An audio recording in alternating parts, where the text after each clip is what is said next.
Ya, shalom kekasih Tuhan, anak-anak rohaniku yang ada di GBI, Betania Blessing, Pasar Baru di Kota Jambi, serta seluruh keluarga besar GBI, keluarga Matrasani di Kota Bontang, anak-anakku yang kukasihi dalam iman. Saya percaya bahwa setiap kita pasti ingin mendapatkan yang namanya peningkatan.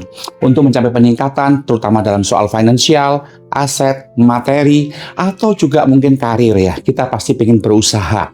Dan fakta mencatat, tidak sedikit orang-orang yang sudah mencapai sebuah pencapaian, lalu menjadi lupa diri.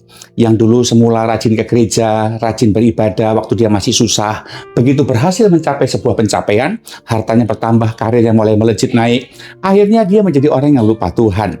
Mulai nggak ke gereja, bahkan juga bisa menjadi arogan, mulai sombong, suka pamer, dan akhirnya membutuhkan pengakuan bahwa dia berhasil dari orang lain, sehingga nggak menutup kemungkinan orang mengecap dia sebagai orang yang angkuh atau orang yang arogan. Alkitab mencatat dalam kehidupan setiap kita bahwa ternyata kita itu butuh kekuatan. Seperti tema kita hari ini, hidup dalam kekuatan Allah. Kekuatan Allah bukan cuma sekedar buat Anda yang sedang lemah dalam menjalani persoalan hidup, tapi juga dalam soal menjaga berkat Tuhan. Itu kita perlu kekuatan Allah. Buktinya mana? Nah, ada di dalam kitab Ulangan, pasal yang ke-8, ayat yang ke-18, yang berbunyi seperti ini. Maka janganlah kau katakan dalam hatimu, kekuasaanku dan kekuatan tangankulah yang membuat aku memperoleh kekayaan ini. Tetapi haruslah engkau ingat kepada Tuhan Allahmu, sebab dialah yang memberikan kepadamu kekuatan untuk memperoleh kekayaan dengan maksud meneguhkan perjanjian yang diikrarkannya dengan sumpah kepada nenek moyangmu seperti sekarang ini. Nah, jadi Tuhan tuh ngajarin buat kita bahwa kita ini punya kekuatan, the power to get wealth. Punya kekuatan untuk mendapatkan kekayaan. Sehingga waktu kita mendapatkan kekuatan untuk menerima kekayaan, itu bukan untuk kesombongan kita sebetulnya. Jadi waktu Anda diberkati Tuhan, Anda diberkati dengan materi dan juga harta yang bertambah, itu sebetulnya hanya semata-mata untuk meneguhkan perjanjian antara Allah dengan Abraham yang kita sebagai ahli-ahli warisnya, keturunan di dalam iman kepada Yesus Kristus sebagai anak Abraham, kita beroleh perjanjian itu. Kita beroleh makna daripada warisan berkat Tuhan itu. Jadi tidak ada yang kita sombongkan. Ingat bahwa orang Israel pun ketika diperbudakan di Mesir, waktu mereka mau keluar dari Mesir, mereka minta harta, minta bekal dari orang-orang Mesir. Tuhanlah yang membuat mereka bermurah hati. Mereka minta emas, perak, tembaga, kain-kain, kayu penaga. Semua yang mereka perlukan di padang gurun itu diminta oleh orang Israel kepada orang Mesir. Dan Tuhanlah yang membuat hati orang Mesir itu bermurah hati kepada mereka.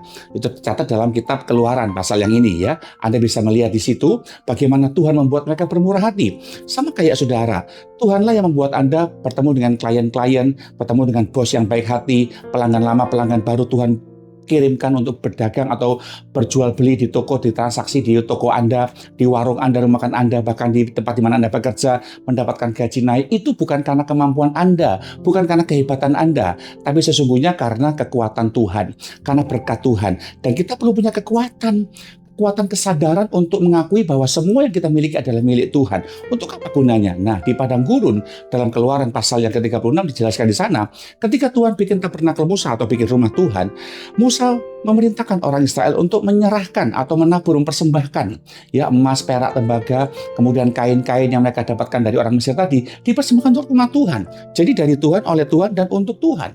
Jadi kalau hari ini engkau punya kekuatan untuk punya kekayaan, itu gunanya untuk apa? Untuk mendedikasikan semua pencapaian yang kau punya, berkatmu, bukan untuk gaya-gayaan, bukan untuk sombong-sombongan, tapi itu adalah milik Tuhan yang harus kita kembalikan kepada Tuhan.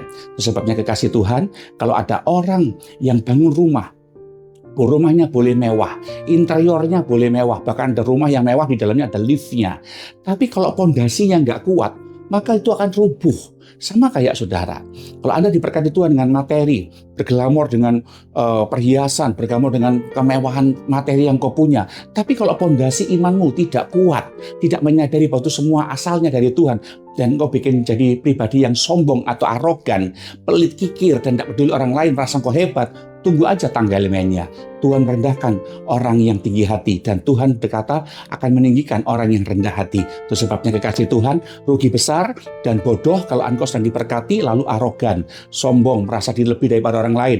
Apa buktinya Anda arogan dan sombong? Ketika engkau merasa punya, kemudian saranmu nggak didengar, kemudian idemu nggak dituruti oleh orang lain, atau mungkin di sebuah gereja gitu ya, lalu Anda tersinggung, itu berarti Anda sombong. Anda belum punya kekuatan kalau Anda sudah diberkati Tuhan. Itu makanya ketika kau diberkati, jangan bermegah diri dengan berkatnya.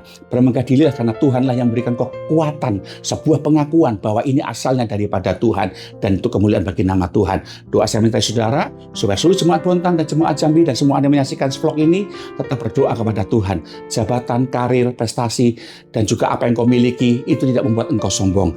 Dan kau punya kekuatan daripada Tuhan untuk menerima itu semua bagi hormat kemuliaan bagi nama Tuhan. Terus berkati, selamat menerima kekuatan dari Tuhan buat menerima semua berkat yang dipercayakan Tuhan kepada saudara. Ingat, itu semua cuma titipan, semua itu cuma kepercayaan. Kita yang mengelolanya untuk kemuliaan bagi nama Tuhan. Dari Tuhan, oleh Tuhan, dan untuk Tuhan. Shalom, terus berkati. Haleluya.